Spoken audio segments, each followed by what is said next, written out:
Española, a los que estáis en otra sede, bienvenidos a la sede de Felipe IV de la Real Academia Española, para presentar la nueva edición ampliada y actualizada del Diccionario Panhispánico de Dudas. Es una obra clásica de la Real Academia Española, pero que ha conseguido ese clasicismo en muy poco tiempo, porque se empezó a trabajar con él en 1998 por el Departamento del Español al Día, coincidiendo con la apertura de la página de la Real Academia Española en Internet. El departamento se creó con el objetivo de ampliar y modernizar, aprovechando las posibilidades que ofrecía el correo electrónico, entonces la tecnología más puntera de que disponíamos, el fax, las consultas lingüísticas que se venían atendiendo por la Academia, lo que sirvió para constatar que había una gran demanda de orientación normativa por parte de los hispanohablantes y el conocimiento directo de dudas que con bien frecuencia se planteaban en el uso del español. De modo que esto determinó en el año 2000 el comienzo del proyecto de elaboración de lo que luego fue el Diccionario Panhispánico de Dudas. Se echaba de menos una obra académica que permitiera resolver con comodidad y con prontitud los miles de dudas concretas que saltaban a los hablantes de nuestro idioma y donde las academias además pudiesen adelantarse a ofrecer recomendaciones sobre los procesos que está experimentando el español en este momento, en especial en lo referido a la adopción de neologismos y extranjerismos, formulando propuestas guiadas con prudencia y con el ideal de la unidad de nuestra lengua.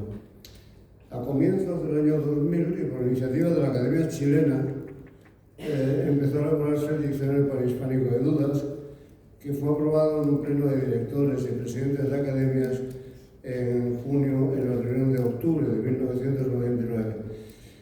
Para hacer un diccionario de esta clase, el primer problema que hay que plantear es conocer las dudas, la lista de dudas que han de llenarse. Para lo cual se constituyó por el equipo de redacción un registro de dudas lingüísticas más frecuentemente planteadas a las distintas academias y un índice en el Departamento del Español al Día desde concernientes a las dudas que se habían suscitado en el departamento. Desde su creación en 1998 llegaban, según las cifras que me han facilitado, como 300 diarias en aquel tiempo. Y luego se emplearon, lo subrayo para que lo escuchen bien, los representantes de medios de comunicación que están presentes en el acto, se utilizaron mucho los libros de estilo de los grandes medios de comunicación, los diccionarios de dudas y los manuales de corrección que estaban en uso en el mercado de los medios de comunicación. En el año 2000, como he dicho, se dio un gran impulso a esta obra, que es la primera de las que llevan el título panhispánico que han salido de esta Real Academia Española, que tiene realmente ese título bien conseguido porque es panhispánica en sentido propio, porque el trabajo de producción ha sido cooperativo. Ha trabajado todas las academias en la formulación de la obra final. Y con las academias, en este caso de modo muy especial, dada la proximidad al uso ordinario de nuestra lengua, han colaborado los medios de comunicación de una manera tan importante que me parece que debo subrayarlo en este instante. Se celebraron en los días 8 y 9 de octubre de 2024 unas jornadas en las que participaron, entre otros medios, el diario Clarín y La Nación de Argentina, el Mercurio de Chile, El Tiempo de Colombia, La Nación de Costa Rica, El Tiempo de Ecuador, la agencia EFE, el Grupo Prensa Ibérica, el Grupo Prisa, el Grupo Unidad Editorial, el Grupo Z, el Grano de Aragón, La Razón, La Vanguardia, La Voz de Galicia y Vocento, La Opinión y el Nuevo Herald en Estados Unidos, el Grupo Prensa Libre de Guatemala, el Universal y el Grupo Reforma de México, el Comercio de Perú, el Nuevo Día de Puerto Rico, el Grupo Corripio de Dominicana y el Universal de Venezuela. Todos ellos cooperaron en indicarle a las academias de su respectivo país las dudas, los problemas lingüísticos más importantes con los que se habían encontrado.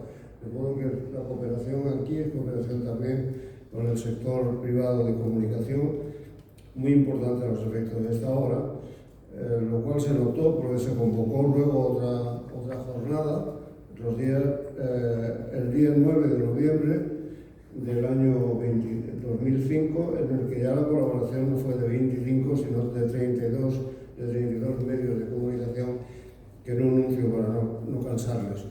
Pero sí destaco que los representantes de los primeros medios de comunicación de América y España se reunieron en la Real Academia Española para la presentación del Diccionario Panhispánico de Dudas y firmaron juntos una declaración que se comprometían a adoptar el Diccionario Panhispánico de Dudas como norma básica de referencia.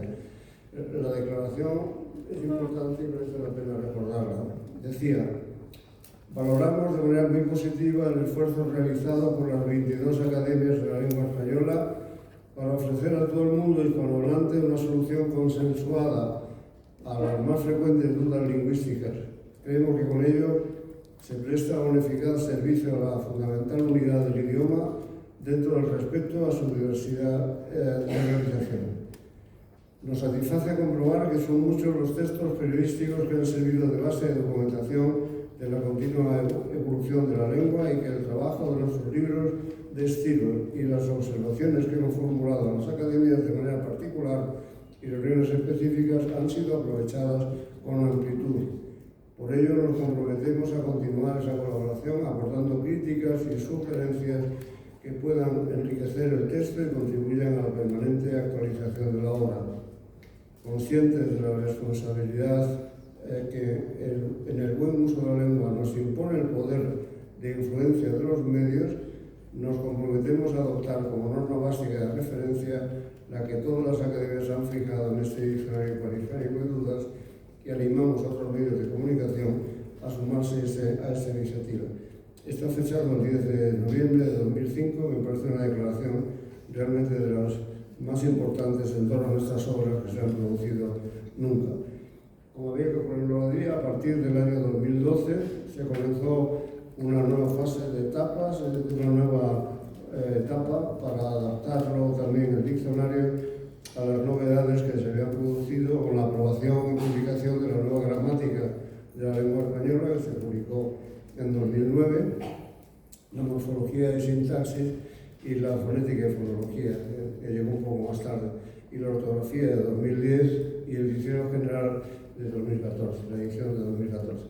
Bueno, con todo esto, en el Congreso de la Asociación de Academias de la Lengua Española, que se celebró en Sevilla en noviembre de 2019, se aprobó que se hiciera una segunda edición del Diccionario Panhispánico de Dudas, que es la que hoy presentamos.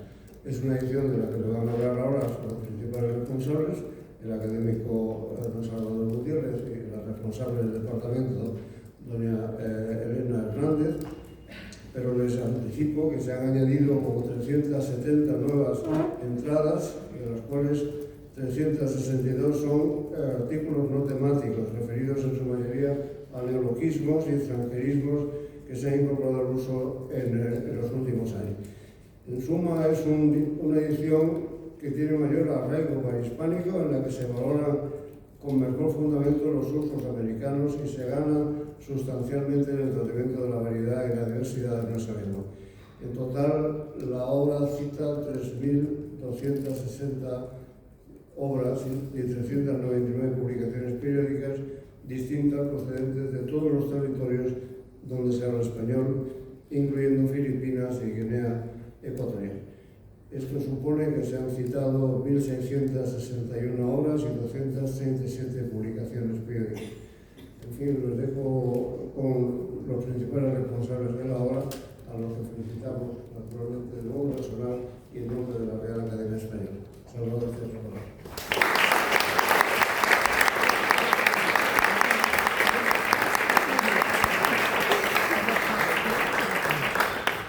Muchísimas gracias, señor director. Muchísimas gracias a todos, señores académicos, académicos americanos, alumnos de la Escuela de Psicología, representantes de la prensa, todos los que están interesados en la presentación de este nuevo diccionario, de esta segunda edición ampliada y actualizada del Diccionario Panhispánico de Dudas. Muchísimas gracias por la asistencia.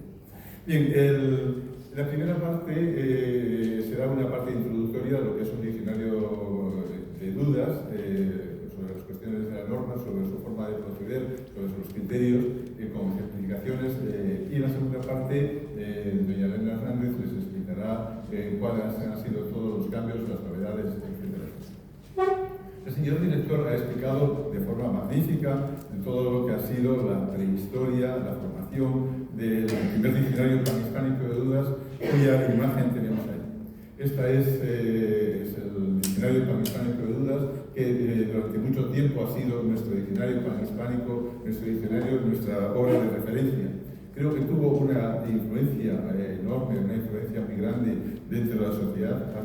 Fue muy consultado, fue bastante bien vendido y tuvo una repercusión enorme. Vamos a explicar un poco lo que es. Es la primera obra, como ha dicho el señor director, panhispánica, que se ha dictado sobre las normas de funcionamiento de las academias de Estado.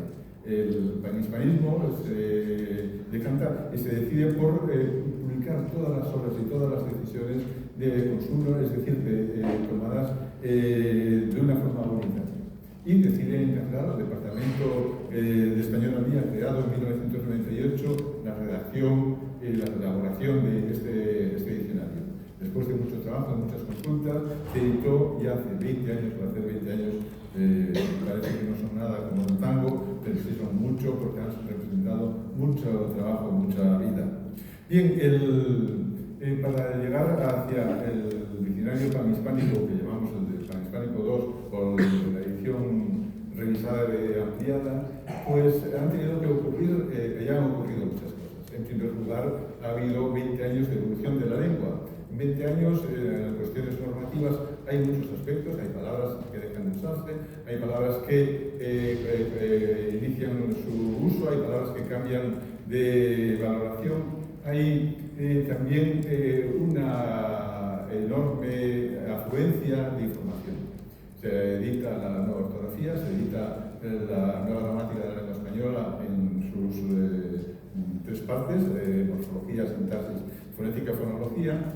Se edita también el diccionario de la lengua española, pero hay otros hechos también importantes, porque aparece también el Corpes, el que dedica ya un 70% de toda su información a países americanos.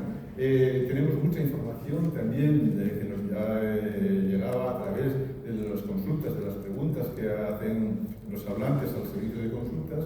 Esas preguntas no solamente demandan una respuesta, sino que también nos dan una información nueva.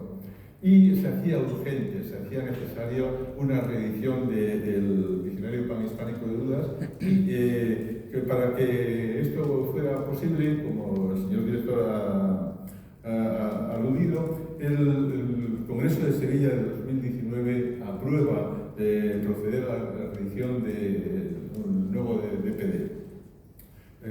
Aconseja también tomar como obras de referencia las obras básicas que ha editado durante estos años en la Real Academia, y nosotros tenemos que aquí, en este acto de presentación, dar las gracias. Es un reconocimiento a muchas instituciones y personas, al director de la Real Academia Española, que tomó como asunto propio las academias de la SADE, al gabinete de dirección, a Pilar Llull, la gerencia de la RAE, que nos proporcionó personal de ayuda también, y al equipo de la nueva gramática de la lengua española, Cristina, que habéis estado en contacto con nosotros para hacer una obra totalmente coordinada entre la gramática y el diccionario panhispánico de dudas. Muchísimas gracias. También gracias enormes, inmensas, ingentes, naturalmente, a los agentes, a la coordinadora del proyecto, que es Elena Hernández, a todas las redactores, María Ángeles Blanco, Marta Cortenzana, Marta García, Almudena Jimeno, Pablo Moeño, Encarna Raigal, a todos muchas gracias. Encarna no puede acompañarnos porque está de baja, pero muchas gracias también. También a los responsables de la preparación y maquetación del texto, a Carlos Medino, a Rafael Ureña, a Javier Gómez y a Jordi Porta, que fueron capitales en toda la maquetación del proceso último de nuestra obra. Casi lo dieron prácticamente hecho ya. Y naturalmente, pues gracias a Rafael Penguin y la firma de Taurus, que es la que figura en la obra. Ha sido capitales, ha sido un placer trabajar conjuntamente y creo que, bueno, pues gracias a vuestro esfuerzo, pues la obra es una obra que creo es bonita, hermosa, muy pulcra y que esperemos que tenga tanta repercusión como su primera edición. Nos habéis ayudado incluso en la presentación, en la forma de la edición de esta portada, que nunca sería al principio tan buena, tan sugerente como la que tanto queríamos, pero que realmente pues, es una presentación que creo que es brillante. Después de que la elegimos, buscábamos una representación, a ver qué quiere decir estos gráficos, y decíamos, bueno, la D es del diccionario y la otra D inversa es de dudas, y a medida que aumenta el uso del diccionario, las dudas son disminuyen. Habría que buscar una representación ¿no? para justificar. Bueno, aquí tenemos que preguntarnos qué es un diccionario de dudas. En este caso es un diccionario panhispánico. Y el mismo diccionario de dudas lo explica. Un diccionario panhispánico de dudas tiene como fin dar respuesta de forma clara, argumentada, a las dudas más habituales que plantea hoy el uso del español. Dudas de carácter fonográfico, pronunciación, etc., dudas de carácter morfológico, dudas de carácter sintáctico y de carácter léxico. Fundamentalmente se detiene en lo que determinamos como el paradigma clásico de la lingüística tradicional, el significante, fónico y gráfico, el léxico, la morfología y la sintaxis. Y se preocupa de evitar los errores clásicos que tenían con la ortografía, las faltas de ortografía, el léxico, las impropiedades, la morfología y la sintaxis, las incorrecciones, y no se ocupa de la parte de textos, la parte del discurso, las incoherencias, porque eso ya es otro nivel. Por lo tanto, la ortografía se ocupa de las faltas. El diccionario de dudas intenta resolver todos estos problemas. Por lo tanto, un diccionario de dudas no es un diccionario de lengua normal. Tiene fines propios, tiene caracteres específicos y organiza su macroestructura y su microestructura de una forma singular, de forma distinta, porque va a atender nuevas necesidades y lo va a hacer de otra manera. Y no va a tener tampoco las presiones para reducir, porque no tiene que introducir 90.000 entradas. Bueno, ¿qué es? ¿Qué ocupa el diccionario panhispánico? Bueno, pues tiene dos tipos de artículos. Unos artículos que llamamos temáticos, porque se ocupan de temas concretos. El tema de las mayúsculas, las reglas de formación del femenino o del plural, el dequeísmo, temas concretos que necesitan, no de un artículo porque afectan a muchas entradas, pero que necesitan explicarlas. Y esos artículos son los artículos temáticos que aparecen en versalita negra. Y están, por otra parte, los artículos no temáticos, es decir, los artículos que tratan de palabras concretas que necesitan de una explicación, ya sea por la ortografía, ya sea por la morfología o por mismamente el significado. Estos son la mayoría, naturalmente, de las entradas.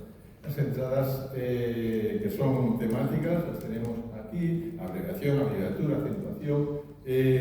Y un ejemplo en breve para que cumpliera sería, por ejemplo, el párrafo, es decir, el signo del campo. Este signo que vemos y que naturalmente no es una palabra y que necesita precisiones para saber cómo se usa, cómo si tiene plural, porque en algunos casos ponen para el plural, lo repiten, es decir, todas esas normas de uso, en este caso del párrafo. Y naturalmente un ejemplo de una palabra del diccionario no temática, égida. Entonces nos detenemos en el significado, protección o amparo, y se explica también por qué es esdrújula y no llama, siguiendo la traducción griega y francesa. Y luego se corrigen algunos errores que son frecuentes, como el significado de égida no significa mandato o periodo de mandato, y tampoco es correcto naturalmente equivocarla con égida con H de oída. Es decir, estas son las dudas que plantea el hablante, son las dudas que nos llegan a través del servicio de consulta consultas y son las dudas a las que trata de responder nuestro diccionario. Naturalmente, un diccionario no introduce topónimos, son nombres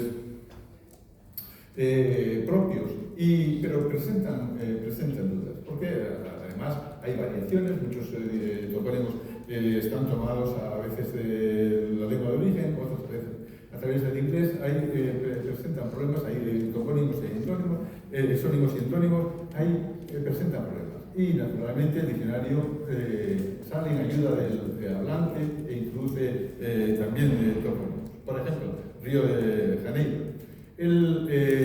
Hay hablantes que no acentúan río, como siguiendo la pronunciación brasileña portuguesa, se dice que hay que acentuarlo, no se aconseja la pronunciación Janeiro, y al final se introduce el gentilicio que es carioca o fluminense. Es decir, es una información completa, porque es la que necesita el hablante que está buscando, que tiene dudas y que a la vez se le proporciona esta explicación. ¿Cómo? Pues se hace a través de una estructura discursiva. No se sigue el esquema tan pautado, tan exacto del diccionario de la lengua, que necesita abreviar, como decíamos antes. Bueno, pues un ejemplo. Tenemos croissant. El diccionario de la lengua dice del francés croissant, media luna, y el significado bollo de hojaldre en forma de media luna. Y, sin embargo, la adaptación, el diccionario dice adaptación gráfica de la voz francesa, croissant, bollo de hojaldre en forma de media luna, y añade informaciones que necesita el hablante, subplurales croissanes. Es desaconsejable la forma masculina, la forma femenina, una croissant. El derivado es croissantería, es decir, y también se añade la información de que en el Río de la Plata se utiliza media luna. Es decir, es una información muy completa del término croissant y adelantándose a las dudas. ¿Para quién? Bueno, pues para 600 millones de hablantes. Se podría pensar que los hablantes... Ay, perdón. Es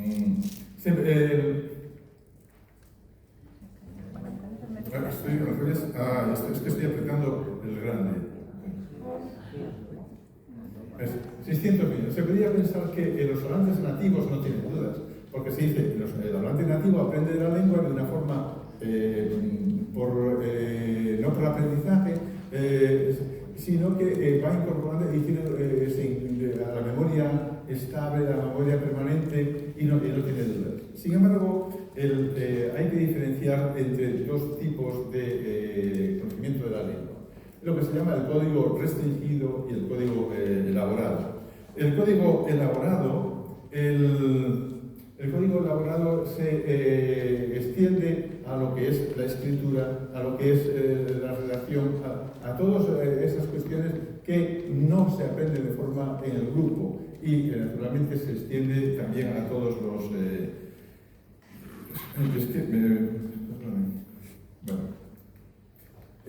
una de las cuestiones que tiene claras un diccionario de dudas es que es un diccionario de la norma y que trata de cuestiones que son mudadizas, es decir, la norma cambia. La norma, a veces me gusta citar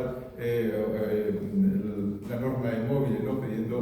Citando a la dona inmóvil del último acto de Rigoletto. Cambia, la norma cambia. Y nosotros lo hemos experimentado porque en 20 años nuestra norma ha cambiado. El sistema, sin embargo, permanece. Este carácter cambiante de la norma ya lo fijó de una manera, lo plasmó de una manera magistral Horacio, en la poética, en 3 versos, ¿no? Decía, muchas palabras renacerán, muchas palabras que ya han muerto, que ya han perecido, perecerán.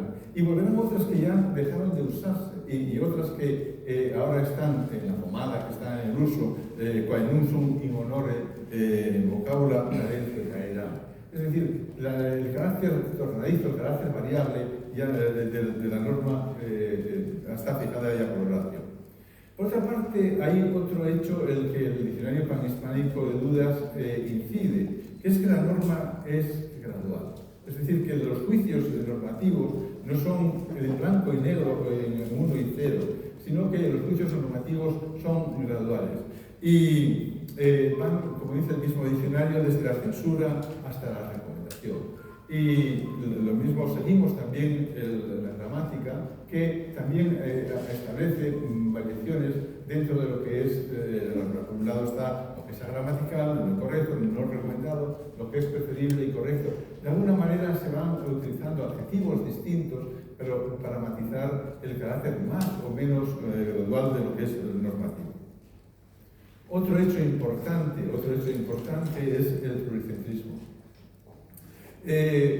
Gonzalo Correas, una obra que pronto, dentro de un año, cumplirá ya los 4 siglos, El arte de la lengua española y castellana, decía con mucho tino, dice, hace advertir que una lengua tiene algunas diferencias, fuera de dialectos particulares de provincias conforme a las edades, cualidades y estados de sus naturales, de rústicos, de vulgo, de ciudad, de la gente más granada y de la corte, del historiador, del anciano, del predicador y aún del menor de edad, de mujeres y varones. Y dice, y que todas estas abraza la lengua universal debajo de su propiedad.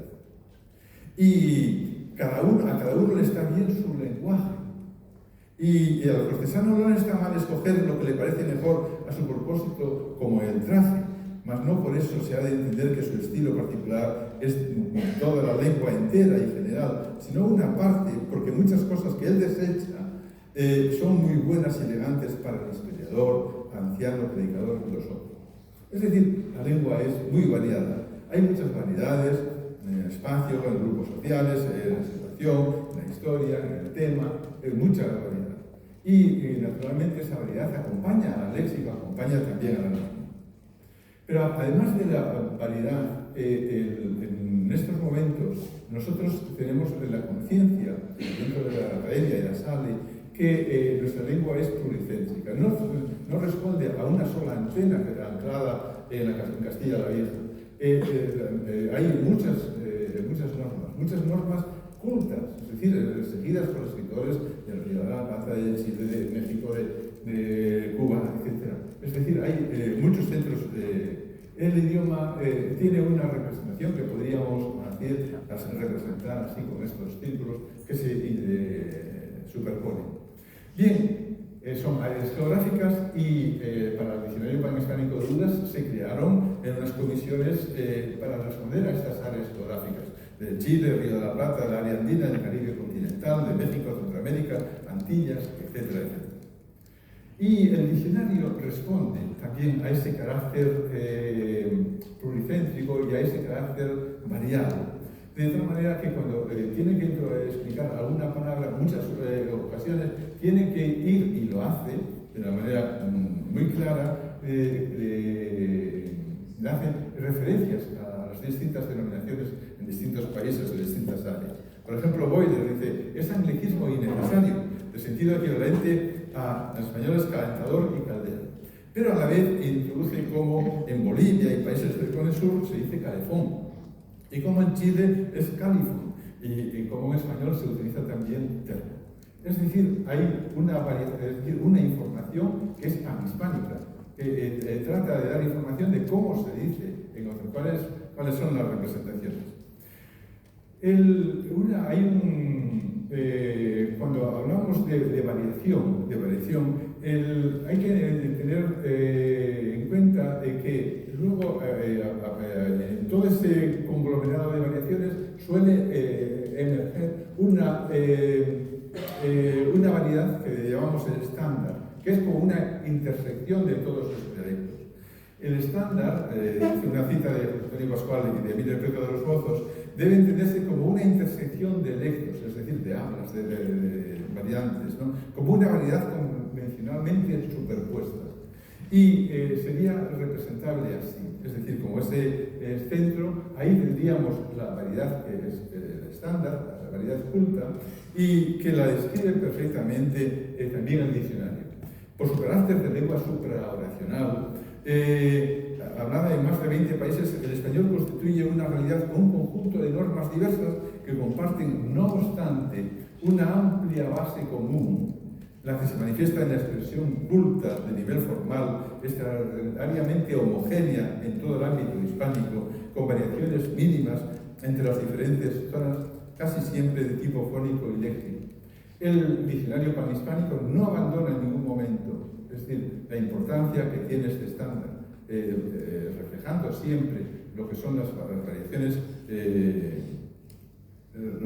se preocupa fundamentalmente esa variación. Bien, uno de los temas, luego Elena hablará de las formas de incorporación, es de los extranjerismos. Un idioma es como un genoma, es decir, en nuestras manos, en nuestra sangre, en nuestro código genético tenemos influencias de todo tipo, de todas las variaciones. En nuestras manos están dibujadas, están todos los mapas de todos los países del mundo. Y lo mismo en las lenguas. Las lenguas tienen un origen, pero dentro de las lenguas hay incorporaciones que se produjeron incluso antes de la creación, previdencias prerromanas. Es decir, hay en español muchísima variedad. Y el tema del problema de los extranjerismos está ahí porque es una constante. No hay manera de pararlo porque es una forma de convivir de las lenguas en contacto.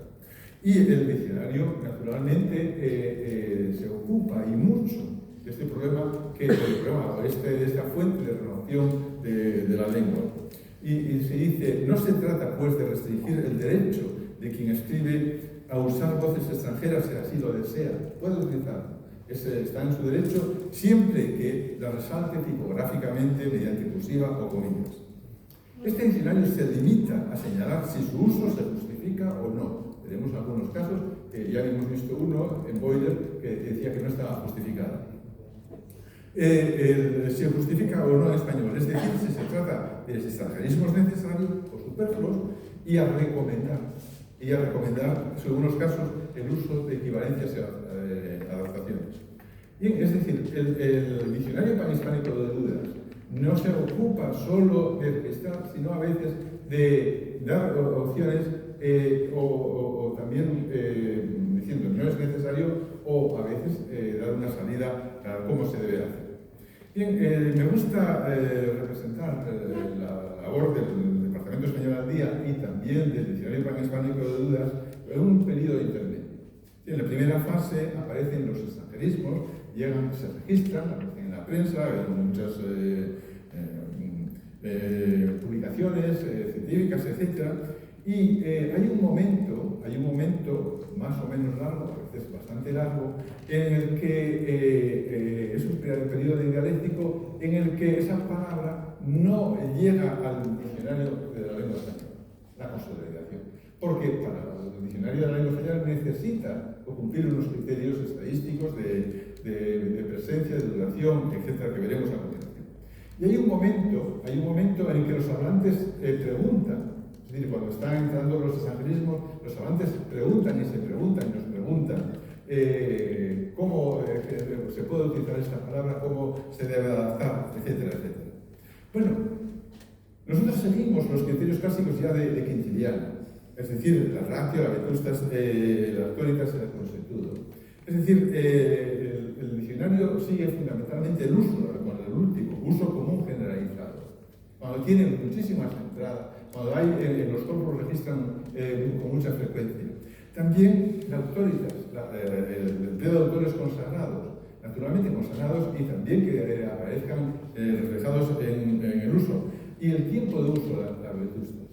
Sin embargo, ¿qué es lo que le ocurre al diccionario panhispánico de dudas? Que no ha tenido todo el tiempo de uso. El uso generalizado, no puede esperar a que haya un uso generalizado, porque aparece el extranjerismo e inmediatamente aparece la pregunta. ¿Qué hay? Y inmediatamente aparece el problema. ¿Qué hacemos con este extranjerismo? Y entonces hay que decir, no, es un extranjerismo que no está justificado, pero damos la solución, ¿cuál es la salida concreta? O hay que darle una respuesta. Y para esto acudimos al criterio de la ratio, es decir, a los argumentos lingüísticos. se atiende a la coherencia con los códigos básicos de la gramática, de la ortografía y a la analogía con los procedimientos seguidos por el diccionario en otras circunstancias, en casos parecidos. Es decir, nosotros tenemos que amarrarnos a un procedimiento que sea inmanente, que sea lingüístico, pero que a la vez sea objetivo, porque nosotros no podemos inventar nada. Hay un criterio ortográfico, el criterio de la pronunciación, que también ya defendió Quintiliano. Y casos concretos, por ejemplo, tenemos bullying. Durante un tiempo la palabra bullying nos invadió. Y, sin embargo, el diccionario y las respuestas del departamento decían la alternativa recomendada en español para esta voz inglesa derivada del verbo bully es acoso escolar. Y a fuerza de insistir, a fuerza de la presencia de las consultas, en estos momentos acoso escolar está muy por encima en el uso sobre el bullying, incluso en empresas, a veces en empresas especializadas. Y es decir, que es importante, esta labor es muy importante. He estado un mes en Italia hace poco impartiendo un curso de norma y los alumnos se quejaban precisamente de que la Academia de la Crusca no intervenía, es decir, no aconsejaba. Y eso creo que es una labor muy importante, mediadora. Tenemos foro. El diccionario se usa prioritariamente de forma latina, pero el diccionario de la lengua española. Pero tenemos otra forma adaptada y que el diccionario panhispánico de dudas dice, si usted quiere utilizar la forma adaptada en español, se escribe así. Y el plural es quorums, etc. Es decir, dan la salida, orienta también, ¿no? Por otra parte, hay veces que decíamos, delicatessen, ahí tiene la palabra de origen alemán, que se escribía con K y doble S, nos llega a través del inglés y tenemos con doble S. Se utiliza más con doble S, se utiliza muchísimo más. Así está en el diccionario. Pero se pregunta el hablante, ¿y cómo sería en español? Pues fácil, se produce la doble S y en el diccionario de dudas dice adaptación gráfica propuesta, se propone. Si algún día triunfa, triunfará. Pero si usted pregunta, decir delicatessen con una sola S está bien, se dice que sí. Y si todos los hablantes dicen, pues vamos a utilizar delicatessen, podrá aparecer o bien en cursiva, también en cursiva o no. Y, por ejemplo, ¿cómo ha procedido el diccionario con las palabras terminadas en letras, Y consonante? Body, ferry, curry, sexy, brandy, panty, punky, etc. Pues lo que han hecho es, siguiendo las normas de ortografías, ver cómo se ha generalizado la I latina. Y eso ha favorecido gramaticalmente la formación de plurales y la formación de derivados como sexismo, etc. Pero hay palabras como lobby, rally, etc., que se resisten. Pero siguen habiendo preguntas.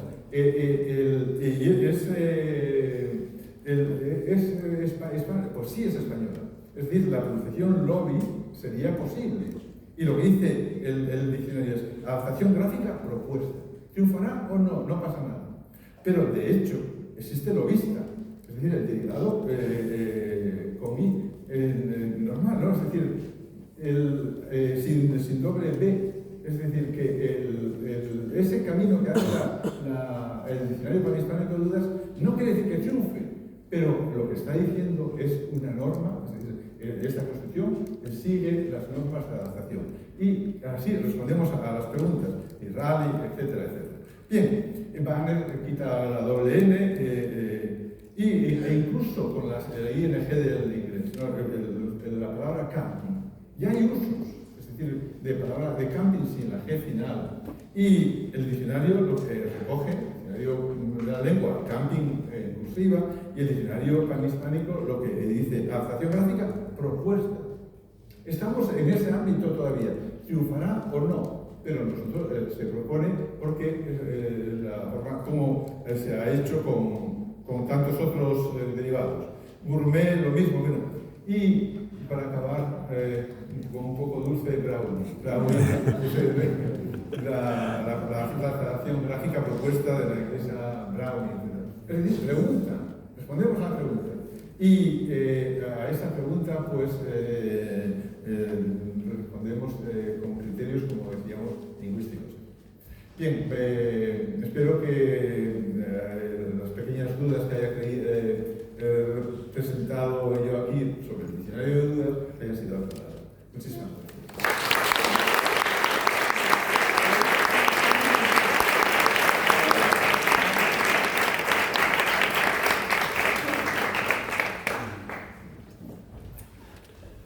Señor director, señores y señoras académicos, señoras y señores, muchas gracias por acompañarnos en este acto.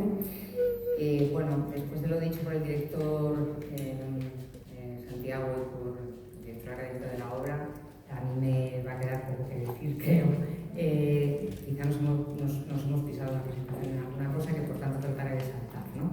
Como por ejemplo las razones para su actualización de las que ha hablado tanto el director como Salvador.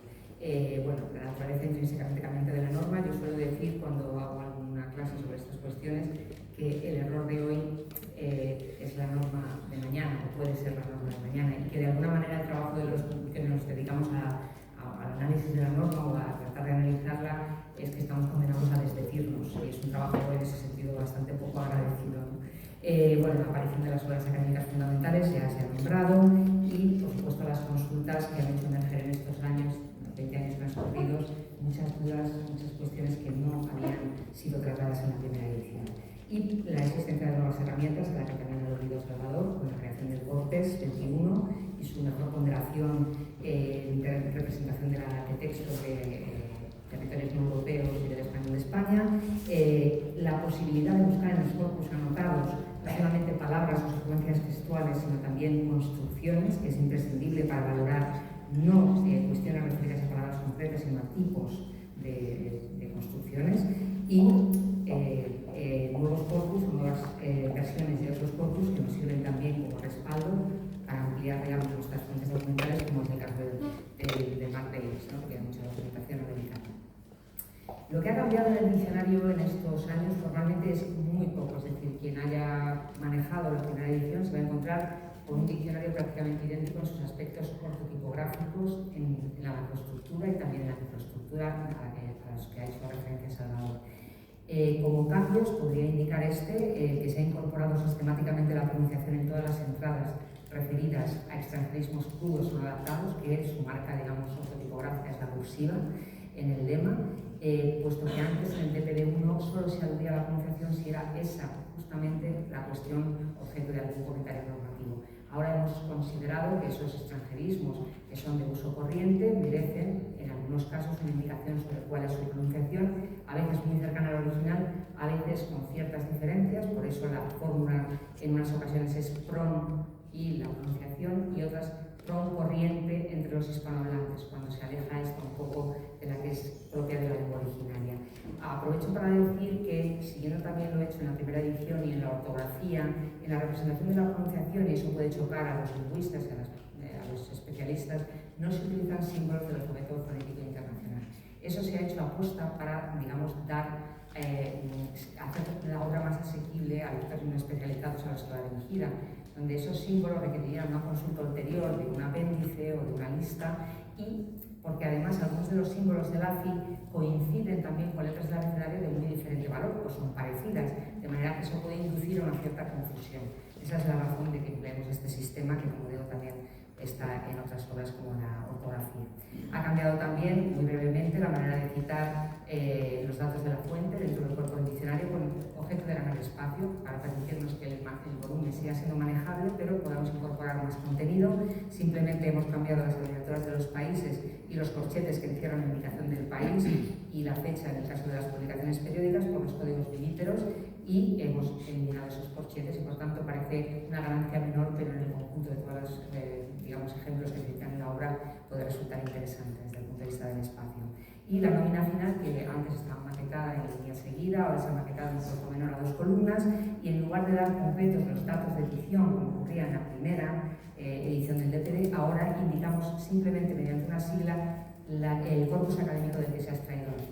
Solamente, y ven ahí señalado con una flecha roja, una obra de Pardo Bazán, se dan los datos completos de edición cuando la cita se ha extraído de una obra que no está en ninguno de los corpus, y por tanto damos opción al lector, si quiere, de consultar la obra en cuestión. El contenido sí ha cambiado sustancialmente. La segunda edición mejora cuantitativa y cualitativamente la primera, lo ha señalado el director, no me detengo, en el número de entradas nuevas. Sí debo decir que se han enmendado, incorporado enmiendas a ediciones a uno de cada dos artículos no temáticos de la obra, es decir, se ha revisado en muy buena parte. Se han reconsiderado algunas recomendaciones que se hicieron en la primera edición sobre cuestiones en aquel momento no fijadas, de lo cual daré algún ejemplo más adelante. Se han revisado y actualizado por completo todos los artículos temáticos de la primera edición y todos los apéndices. Y también hemos aprovechado esta segunda edición para modernizar muchas de las citas que ilustran los usos comentados. Gracias al Corpex 21, eso nos ha permitido que muchas citas que estaban restringidas al siglo XX se hayan podido modernizar incorporando ejemplos ya del siglo XXI. Y también, esto es importante, se ha revisado y ampliado el glosario de términos lingüísticos usados en la obra. Esta incorporación del glosario tenía como objetivo que la obra fuera autosuficiente para el usuario, es decir, que aquellos usuarios para los cuales un determinado concepto gramatical no resultase comprensible o se hubiera olvidado, pudiesen resolver a qué nos estábamos refiriendo en el propio volumen de la obra.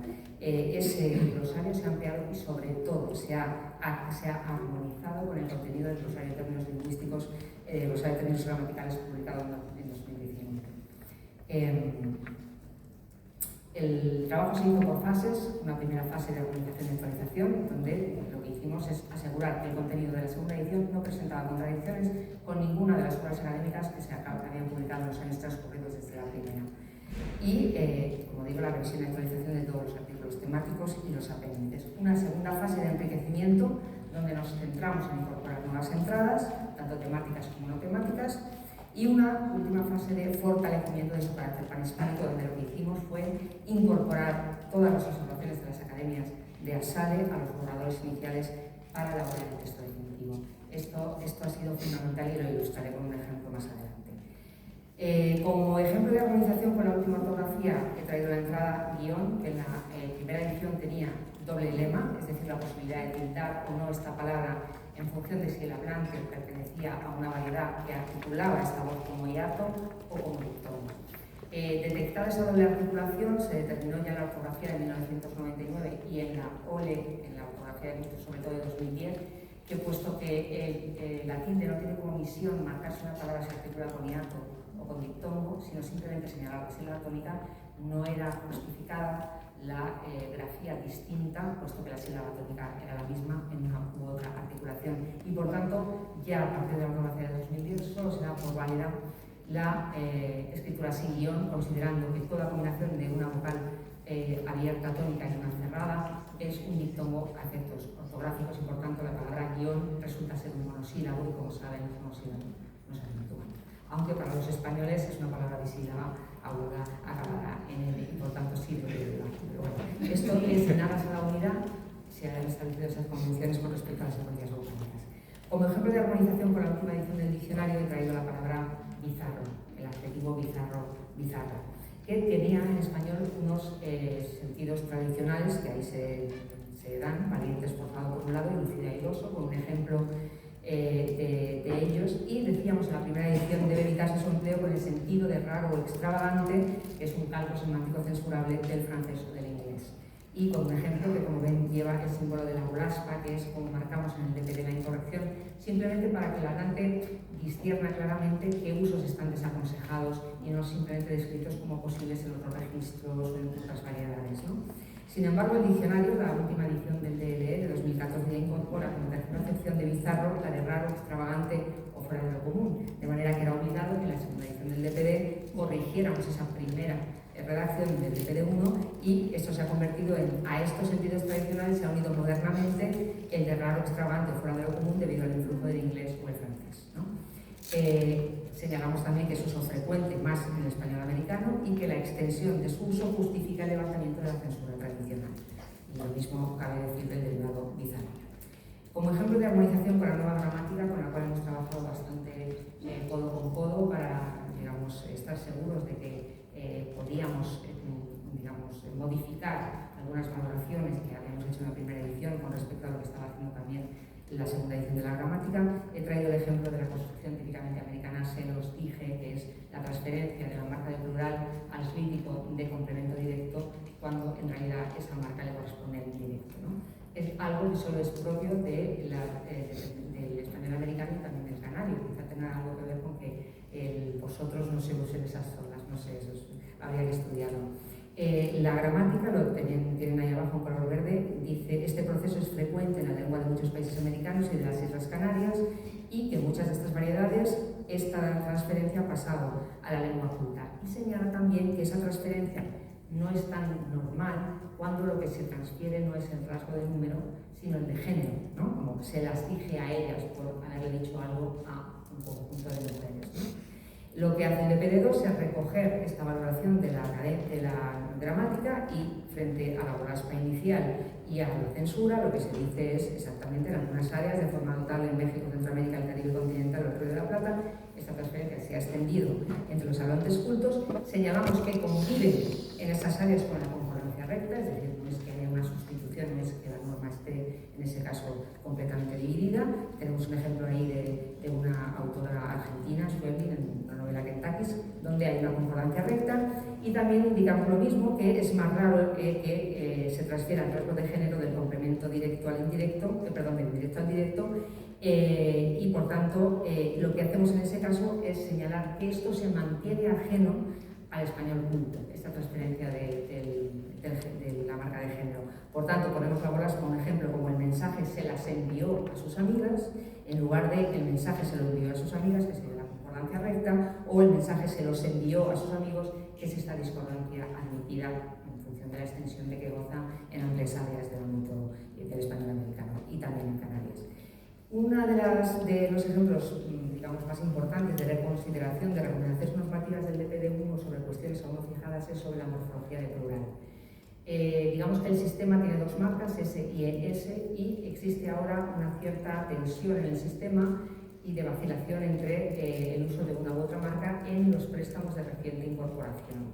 En la primera edición lo que hicimos es establecer dos grupos, es decir, aquellos préstamos recientes acabados en consonantes que no eran consonantes habituales en porción final en español, como la T de hábitat o la M de medium, simplemente toman el plural en S sin ninguna vacilación. Sin embargo, aquellos préstamos más recientes, terminados en consonantes, que sí ocupan la porción final en español habitualmente, como la N, la L o la R, en la primera edición hicimos la apuesta de que esas palabras acabarían acomodándose a las que son patrimoniales en español, y también a préstamos como revólveres, mítines, líderes, cánones, etc.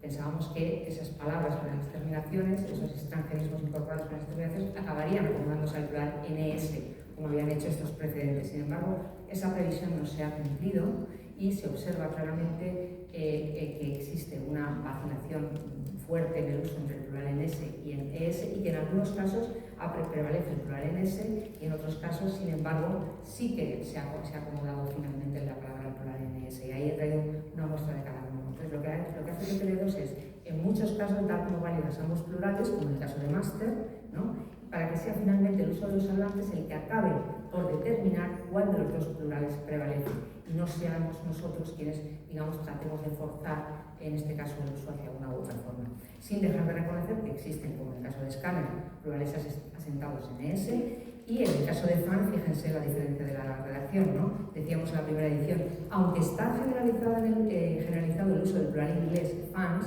se recomienda acomodar esta palabra a la morfología española y usar fans. Hay un ejemplo muy bonito de San Pedro, que es previo a la publicación del DPD, con lo cual no podemos entender que hayamos sido nosotros, ¿no?, los inductores de ese plural fans, ¿no? Es decir, había esa ya documentación, esa intención de acomodación del plural de fan a la morfología española de este tipo de monosílabo. Pero ciertamente hay que reconocer que todo el mundo en su uso espontáneo usa el plural fans coincidente con el inglés, y eso es lo que reconoce la segunda edición del DPD. Hemos considerado también y valorado nuevos fenómenos, y aquí aludo a un ejemplo sobre la cuestión del uso genérico del masculino, a la que también se refirió Cristina Sánchez en la presentación de la gramática.